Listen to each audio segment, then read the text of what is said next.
Orang ni tak boleh faham. Siapa makan cili yang boleh rasa pedas. Masalah 3 juta likes, kita makan atau tak makan. Aku janji. Abang suruh tunaikan janji.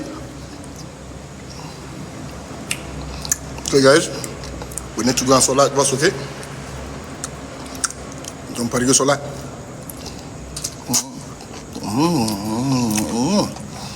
Marketing strategi. Marketing strategi. Rasa apa? Rasa macam yang baru kahwin dengan janda.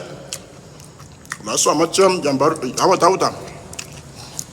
Akhirnya awak lihat abang sudah makan. Alhamdulillah.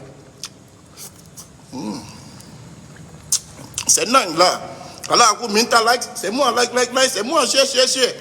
Aku makan. Kenapa tak nak makan? Tapi kalau aku minta like, korang tak bagi, hingga aku nak makan, itu dalam mimpi engkau.